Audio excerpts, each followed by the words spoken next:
এই একটা খাবার যে কত রকম রেসিপি করে খাওয়া যায়, যারা এই খাবারটা কখনই করে খায়নি তারা একদমই এটা বুঝতে পারবে না। এই খাবারটা যে কতভাবে রান্না করে খুব মজা করে খেয়ে ফেলা যায়। হ্যালো এভরিওয়ান, আসসালামু আলাইকুম। কেমন আছেন সবাই? আমার ভয়েসটা একদমই অন্যরকম শোনা যাচ্ছে ঠান্ডা লেগে যাওয়ার কারণে। আমি নিজেই নিজের কণ্ঠ চিনতে পারতেছি না। আমি আশা করব আপনারা একটু মানিয়ে নিবেন আমার এই ভয়েসটাকে। জানি না এই ঠান্ডা আমার কবে ভালো হবে আর কবে বা গলা ঠিক হবে। যাই হোক, এইদিকে আমি গরুর তিল্লিটাকে আজকে রেসিপি করব। তার জন্য প্রথমে উপরের আবরণটাকে আমি ছাড়িয়ে নিচ্ছিলাম, আর এটা একদম কাঁচা থাকা অবস্থায় ছাড়িয়ে নিচ্ছিলাম। উপর থেকে যদি একটু হালকা করে টান দিলেই এভাবে করে ছিঁড়ে আসে। আর এই আবরণটা তুলে ফেলা কিন্তু একদমই সহজ। সম্পূর্ণ আবরণটা তুলে ফেলার পরে এটাকে ভালো করে ধুয়ে নিয়েছি। তারপরে চুলায় দিকে গরম পানি বসিয়ে দিয়ে এখন এই তিল্লিটাকে দিয়ে দিচ্ছি। 2 টুকরো করে দিয়ে তারপরে তার মধ্যে হলুদ দিয়ে দিচ্ছিলাম। হলুদ দেওয়ার পরে কিছুক্ষণ বলক চলে আসছিল, তারপরে এই যে নামিয়ে নিয়েছি। এখন এটাকে পিস পিস করে কেটে নিব, মানে ছোট টুকরো করে। কাঁচা থাকা অবস্থায় কিন্তু এটা দেখতে অনেক বড় দেখা যায়, তবে সিদ্ধ হয়ে যাওয়ার পরে কিন্তু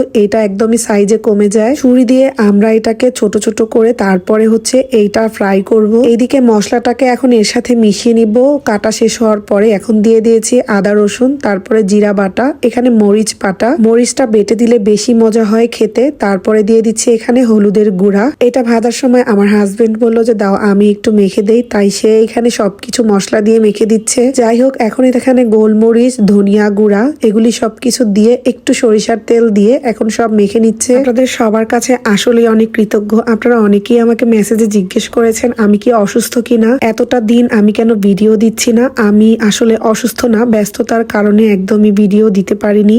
অনেকদিন যাবতই পেজে অ্যাক্টিভ ছিলাম না, এখন আমি অনেকটাই অ্যাক্টিভ হওয়ার চেষ্টা করছি। যাই হোক, এদিকে কিন্তু মশলাটা মাখা হয়ে গিয়েছে। তারপরে প্যানে এখানে তেল দিয়ে দিয়েছি, আর এটা সরিষার তেল দিয়ে ভাজবো। তেলটা গরম হয়ে যাওয়ার পরে একে একে এখন সবগুলি মশলা মাখা এই তিল্লিটাকে দিয়ে দিচ্ছি। অনেকেই আছেন যে এটা কিভাবে খায় তা একদমই জানে না, তবে এটা এভাবে করে ফ্রাই করে রান্না করলেও খুব মজা হয়। আবার চাইলে ফ্রাই করে শুধু শসা টমেটো দিয়ে খেতেও কিন্তু ভীষণ ভালো লাগে। চুলার আঁচটা মিডিয়াম রেখে এটা ভালো করে ভেজে নিয়েছি। তারপরে এই তো ভাজা হয়ে গিয়েছে কিছুক্ষণের মধ্যেই। আমরা সব সময় এটাকে এভাবে করেই ফ্রাই করে খাই, আর এটা এভাবে ফ্রাই করে খেলে যে কত মজা লাগে যারা একবার খাবেন তারাই বুঝতে পারবেন। যারা সব সময় খেয়ে থাকেন তারা তো জানেনই এর মজাটা কতটা। কিছু আপুরা আমার পেজে এতটা অ্যাক্টিভ যে তাদেরকে মনে হয় এখন আমি প্রতিদিনই কমেন্ট দেখলে চিনতে পারি। আমার এই ছোট্ট একটা পেজে আপনাদের এই ভালোবাসার জন্য আমি আসলেই খুবই কৃতজ্ঞ। একদিন ভিডিও না দিলেই আপনারা ইনবক্সে মেসেজ করে জিজ্ঞেস করেন আমি অসুস্থ আছি কিনা। আপনাদের সবার প্রতি রইল আমার অনেক অনেক ভালোবাসা এবং দোয়া।